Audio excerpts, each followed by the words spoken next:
Houston, Texas, June 20th, 1967. Federal courtroom. Muhammad Ali stands before the judge. 25 years old. Heavyweight champion of the world. Undefeated. The most famous athlete alive. The judge reads the verdict. Guilty of draft evasion. Maximum sentence: 5 years in federal prison. Fine: $10,000. Effective immediately. Ali's lawyer jumps up. Your Honor, we request. The judge cuts him off. Mr. Clay, you will never fight again. Your boxing license is revoked. Your passport is confiscated. Your title is stripped. You are finished. Ali stands there, silent, doesn't beg, doesn't cry, just stares at the judge. Outside the courtroom, reporters swarm him. Ali, how does it feel? Your career is over. You're going to prison. Was it worth it? Ali looks directly at the camera. Says something nobody expects. This is the best thing that ever happened to me. Everyone thinks he's crazy. In denial. Broken. They're wrong. Because what happens over the next 3 years doesn't destroy Muhammad Ali. It creates him. The prison Ali feared would end his life becomes the crucible that forges his legend. And the lesson he learns there changes not just boxing, but the entire world. Let me back up. April 28, 1967. 2 months before the trial, Ali refuses induction into the U.S. Army. Won't go to Vietnam. Says those 5 famous words. I ain't got no quarrel with them, Viet Cong. The reaction is immediate. Vicious. Within hours, New York revokes his boxing license. Every other state follows. His title is stripped without losing in the ring. Endorsement deals canceled. Coca-Cola, Wheaties, everything. Bank accounts frozen. Passports seized. The government wants to make an example. Show what happens when you defy America during war. But Ali won't back down. Won't apologize. Won't compromise. So they charge him. Federal court. Draft evasion. Maximum penalty: 5 years. His lawyers say, just apologize. Say you made a mistake. They'll reduce the sentence. You can fight again. Ali refuses. I didn't make a mistake. I made a choice. June 20th, 1967. The trial lasts 1 day. Jury deliberates 20 minutes. Guilty. The judge sentences him to the maximum. 5 years. $10,000 fine. As Ali leaves the courtroom, he's 25 years old, prime of his career. Undefeated heavyweight champion. And his boxing career is over. Or so everyone thinks. If you're new here, this channel tells the untold stories of Muhammad Ali that changed everything. The moments nobody talks about, the struggles that built the legend. Hit subscribe and turn on notifications because you don't want to miss what happens next. This isn't just about boxing, it's about what you do when the world takes everything from you. Now, let me show you what Ali did during those 3 years that made him unstoppable. Here's what most people don't know. Ali never actually went to prison. His lawyers immediately appealed the conviction. Under U.S. law, he stays free during the appeal process. But here's the cruel twist. In prison, you serve your time. It ends. You're free. But Ali, he's in limbo, waiting for 3 years, not knowing if he'll go to prison tomorrow, or next month, or next year. He can't fight, can't make money boxing, can't leave the country, can't do what he was born to do. His income drops to zero, has to sell his house, his car, borrows money from friends.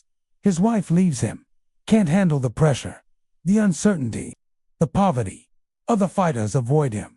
Too controversial, too dangerous to associate with. The Nation of Islam, who he sacrificed everything for, they distance themselves too. Don't want the heat.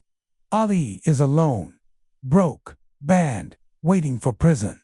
Most people would break, would give up, would apologize and beg for mercy. Not Ali. He does something nobody expects.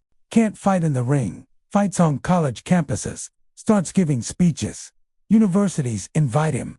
Students want to hear from him. He talks about conscience, standing for beliefs, what it costs to be yourself, why some things are worth losing everything for. At first, he's nervous, not a natural public speaker, stumbles, pauses, searches for words, but slowly, He gets better, finds his voice, not his boxing voice, and something unexpected happens. Because in the ring, Ali could only reach boxing fans. But on college campuses, he reaches everyone. Students, intellectuals, activists, future leaders. The government tried to silence Ali by taking his boxing license. Instead, they gave him a bigger platform. 1968. Ali is giving a speech at UCLA. 200 students packed in a lecture hall. A white student raises his hand. Hostile tone. Mr. Clay, Ali interrupts. Ali, my name is Muhammad Ali. Student, fine. Mr. Ali, you say you won't fight for America, but America gave you everything. Your fame, your money, your title. Don't you owe this country? The room goes quiet, waiting for Ali's response. Ali stands up, walks to the front, looks directly at the student. You're right. America gave me something. It gave me a slave name. Cassius Clay, the name of the man who owned my ancestors. America gave me that. America gave me segregated schools, restaurants I couldn't eat in, hotels I couldn't sleep in. Even after I won Olympic gold for this country, America gave me a government that wants to send me to kill people who never enslaved me, never called me nigger, never denied me basic human rights. So yes, America gave me something. It gave me a choice. Be a slave to this system, or be free. I chose freedom. The room erupts. Some students clapping, some booing, everyone engaged. But here's what's important. Boxing made Ali famous. But this standing for something, articulating principles, facing hostile crowds with words instead of fists, this is making him legendary. In the ring, Ali was great, and he doesn't even realize it yet. This is the moment everything changes. Not in the ring, in his mind. Drop ALIKE. If you're seeing how sometimes the worst thing that happens to you is actually the best thing, and comment below, what's the worst thing that happened to you that turned out to be the best? Let's share stories. Now, back to Ali's journey. But it's not all growth and speeches. There are dark days. Really dark days. 1696. 2 years into the ban. Ali is in his apartment in Chicago. Alone. Broke. Depressed. His second wife has left. His friends have disappeared. The Nation of Islam barely acknowledges him. His boxing prime is passing. He's 27 years old. Should be defending his title. Instead, he's sitting in a small apartment wondering if it was all worth it. The phone rings. It's his lawyer. Muhammad, I have news. The appeal was denied. The conviction stands. You're going to prison. 5 years. You need to turn yourself in next month. Ali hangs up, sits there, stares at the wall. For the first time since refusing the draft, he questions everything. Was I wrong? Should I have just gone? Served my time, came back and kept fighting. Would that have been so bad? I gave up my title, my money, my marriage, my friends, my career. For what? For principle. What does principle matter if I'm in prison? He calls his mother, tells her about the prison sentence. She cries, says, baby, it's not too late. Call them, apologize. They'll reduce the sentence. You can still fix this. Ali wants to say yes, wants to give up, wants this nightmare to end. But then he thinks about something Malcolm X told him years ago. The hardest thing in the world is standing alone for what you believe. Everyone will tell you to compromise, to bend, to give in. But if you do, you lose the only thing that really matters, yourself.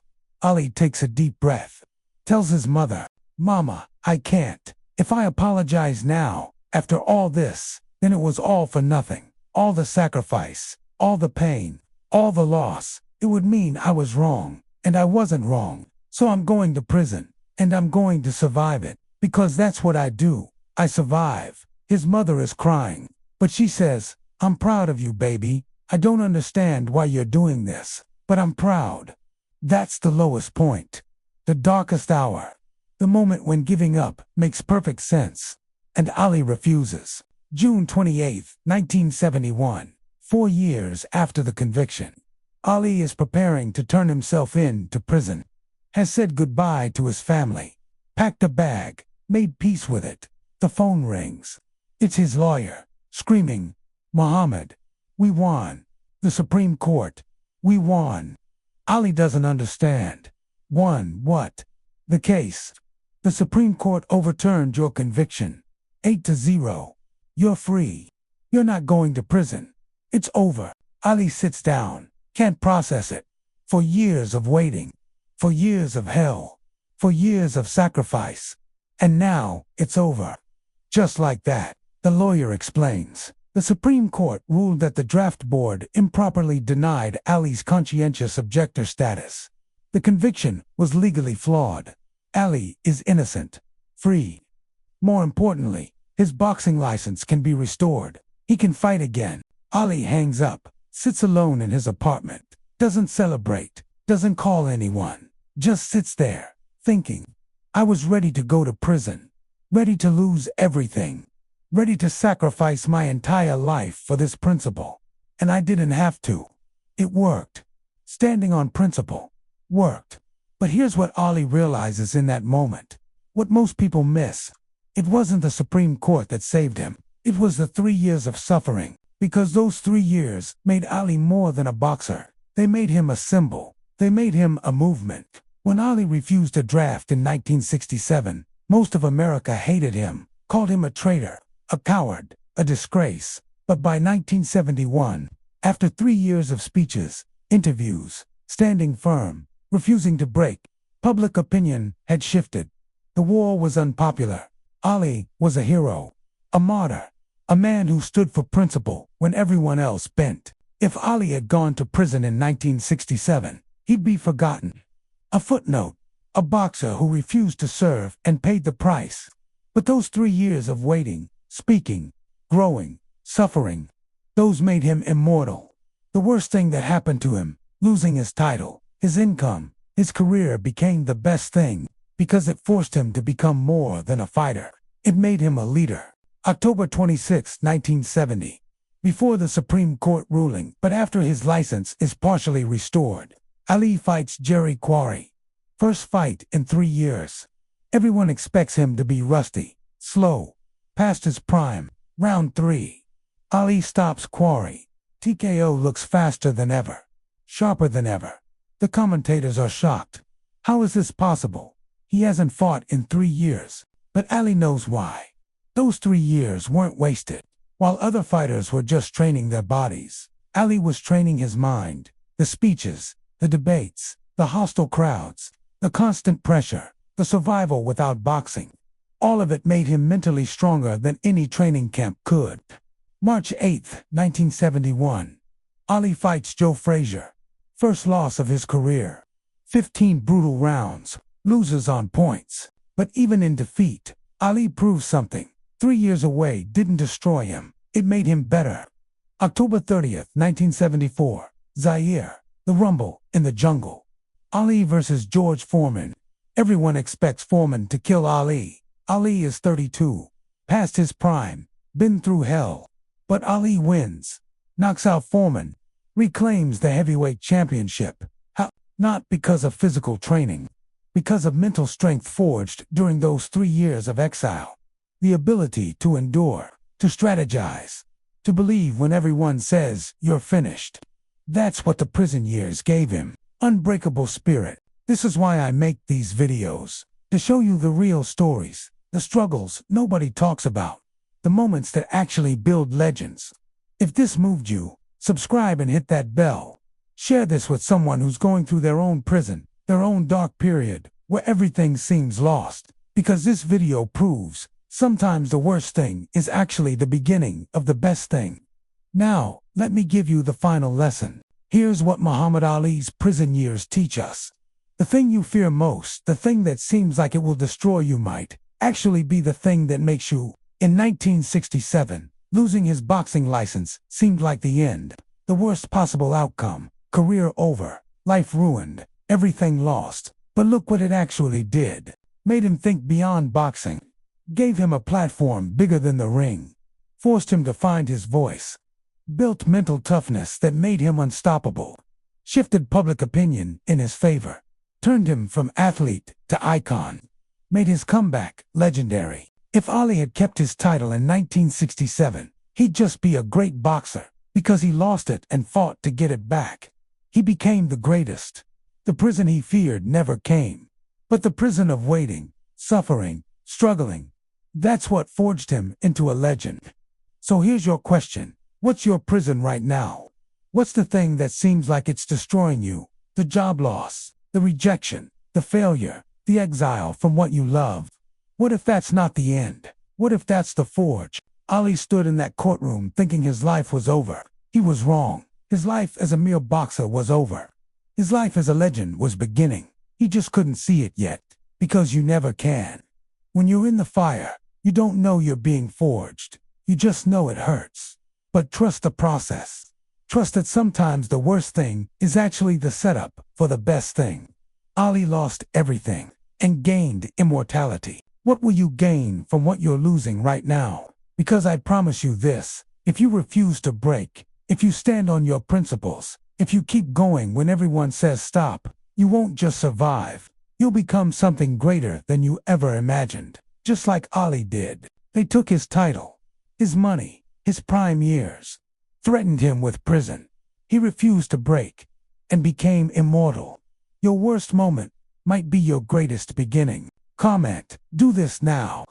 Like this video if you now see your struggle differently. If you understand that your worst thing might actually be your best thing. Hitting like helps this message reach people who desperately need to hear it. Subscribe plus turn on notifications because I'm dropping one untold Ali story every week. Each one reveals a principle that changed his life and can change yours. Next week, the stolen bike that created a legend. Share this video with 3 people. 1. Someone going through hell right now. 2. Someone who gave up too early. 3. Someone who needs to know the story isn't over. Join the community. P.S. If you're reading this, you found the hidden message. Comment Forge and I'll reply with a personal message. I read every single comment. You're not alone in your struggle.